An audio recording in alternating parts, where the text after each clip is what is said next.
You ever finish a history book and think, wow, I had no idea that actually happened? Most of us learned history as a timeline of facts and dates. But the best history books don't just tell you what happened. They change how you understand why things happened and why we are the way we are today.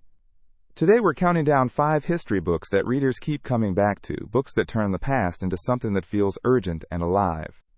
Let's start. Number 5. Sapiens by Yuval Noah Harari. Sapiens asks a wild question. Why did humans take over the world?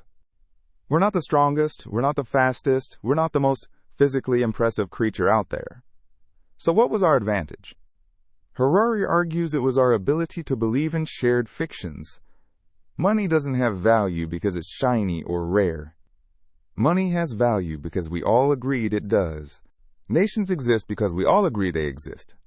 Religion, law, money, corporations. These are all stories we tell ourselves that became powerful enough to shape reality. The book walks you through 70,000 years of human history through this lens. From the cognitive revolution when humans developed language and abstract thought, through the agricultural revolution when we stopped being nomads, all the way to the modern era. Readers often say this book makes you rethink everything about human civilization. It's perfect if you like big picture thinking, if you want to understand the invisible systems that run our world. Number 4. The Guns, Germs, and Steel by Jared Diamond. Why did some civilizations conquer others instead of the other way around? Why did Europeans end up dominating the Americas, Africa, and Asia? Was it because they were smarter or more advanced? Diamond says no. It was geography.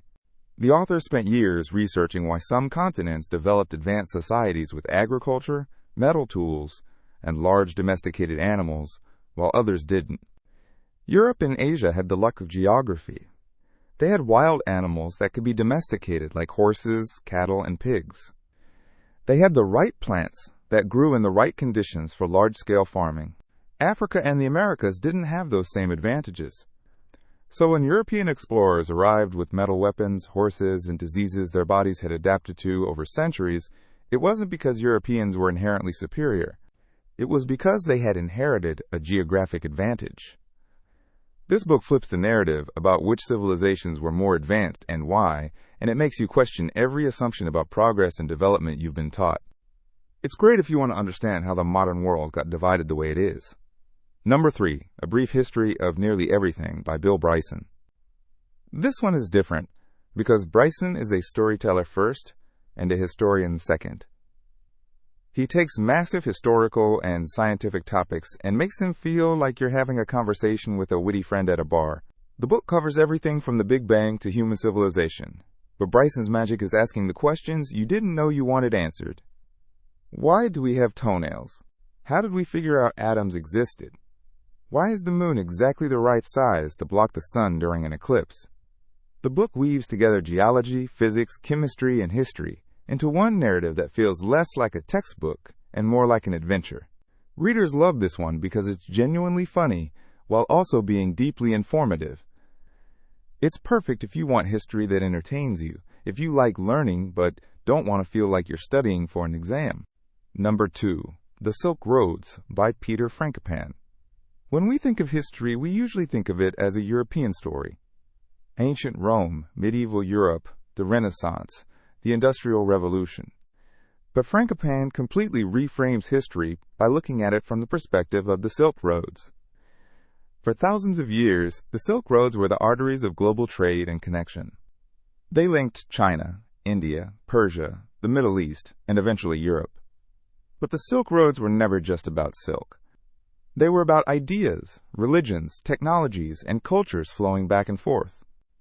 The author shows how Buddhism, Islam, and Christianity spread along these routes.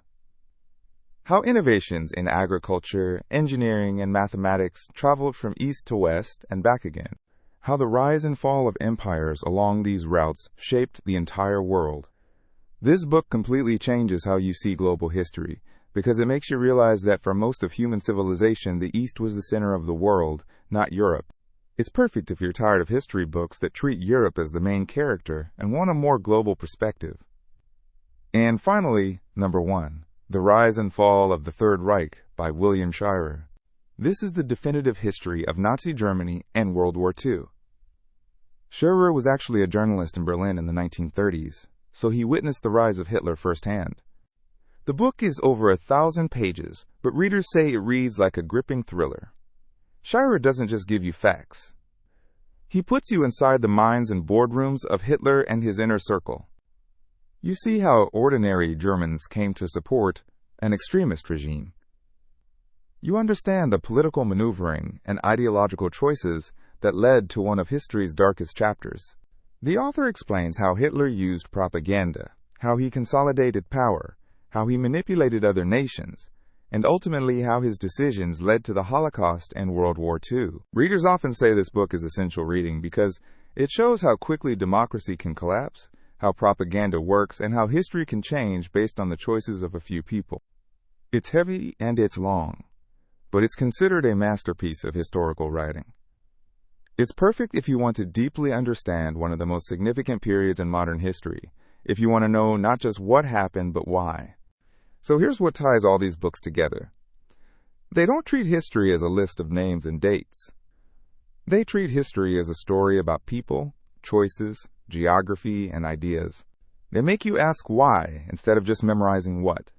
They help you see patterns and connections that help you understand the world today.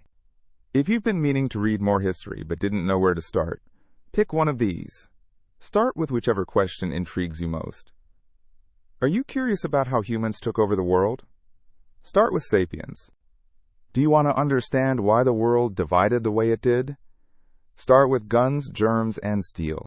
Do you want entertaining history that doesn't feel like work?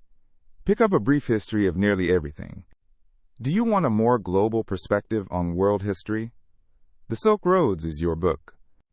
And if you want to go deep on one transformative period, The Rise and Fall of the Third Reich will keep you reading for weeks. These books are waiting for you. The links to find them are in the description below. Which one are you picking up first? Let me know in the comments. And if you loved this list, subscribe so you don't miss the next one.